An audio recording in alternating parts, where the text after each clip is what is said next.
அனைவருக்கும் வணக்கம். இன்னைக்கு உலகத்துல யாருமே ஆரோக்கியத்தை விரும்பாம இல்லை, இளமையும் யாரும் விரும்பாம இல்லை. எல்லாருமே ஆரோக்கியத்தையும் இளமையும் விரும்புறாங்க. ஆனா அதுக்கான விஷயங்களை தெரிஞ்சுக்கிறாங்களா? அதுக்கான வாழ்க்கையில நடைமுறைப்படுத்துறாங்களா? கிடையாது. ஆனா சித்தர்கள் என்ன சொல்றாங்கன்னா, சின்ன சின்ன பொருள்கள் மூலமாவே ஆரோக்கியத்தையும் இளமையும் நீங்க அடையலாம் அப்படின்னு பல விஷயங்கள் குறிப்பிட்டிருக்காங்க. அதுல குறிப்பிட்டு அமிர்தம் அப்படின்னு சொல்லக்கூடிய ஒரு வார்த்தையை பயன்படுத்துறாங்க. அந்த அமிர்தம்னா என்னன்னா வேற ஒண்ணும் இல்லைங்க, கடுக்காய்க்கு பேரு அமிர்தம். ஏன் அமிர்தம்ன்ற பேரு அப்படின்னா, பார்க்கடல்ல அசுரர்களும் தேவர்களும் கடைகிறாங்க. எதுக்காக? அமிர்தத்தை எடுக்கிறதுக்காக. அப்ப பார்க்கடல்ல இருந்து பல பொருள்கள் வந்தது. லக்ஷ்மி, ஐராவதம், இப்ப எத்தனையோ விஷயங்கள் வந்தாலும் கடைசியா வந்ததுதான் அமிர்த கலசம்.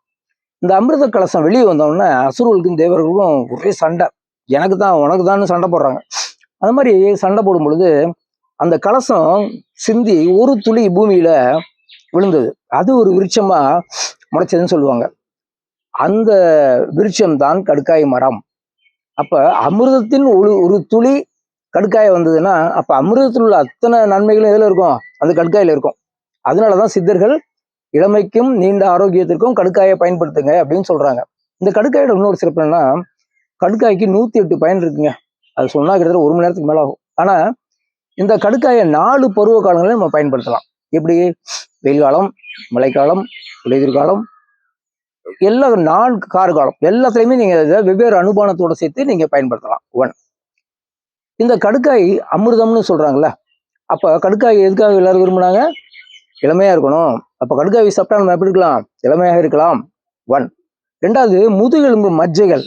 அதுதான் ஒரு மனிதன் நிமிர்ந்து நிக்கிறான்னா அவனோட முதுகெலும்பு ஸ்ட்ரைட்டா பர்ஃபெக்டா இருந்தாதான் அவன் இளமையா இருக்க முடியும். ஒரு மனிதனோட இளமையின் ரகசியமே முதுகெலும்புல தான் இருக்கு.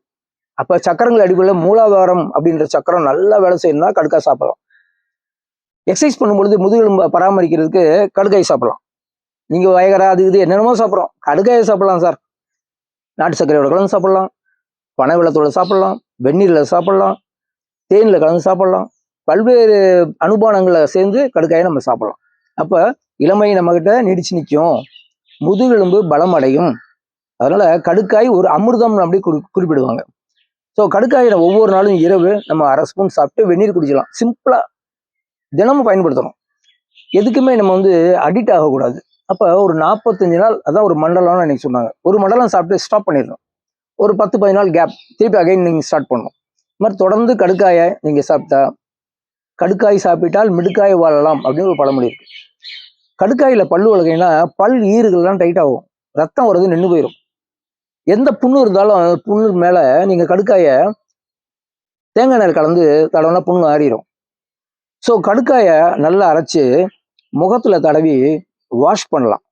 நல்லா 10 மாதிரி போட்டு ஒரு 1/4 மணி நேரம் கழிச்சு வாஷ் பண்ணா முகம் பளபளப்பாகும். தலையில் உள்ள டேண்ட்ரஃப், அதுக்கு கூட தேங்காய் எண்ணெயில கடுக்காய் பொடியை போட்டு சூரிய படம் ஒரு 3 நாள் 1 வாரம் தேங்காய் எண்ணெயை வச்சு அந்த எண்ணெயை நீங்க பயன்படுத்தினாலும் தலைமுடி நல்லா இருக்கும், டேண்ட்ரஃப் வராது. அப்போ உள்ள சாப்பிடலாம், எக்ஸ்டர்னல்ல பயன்படுத்தலாம். கடுக்காய் சாப்பிட்டு மிடுக்காய் வாழலாம். ஆரோக்கியத்துடன் நம்ம வாழ முடியும். நன்றி.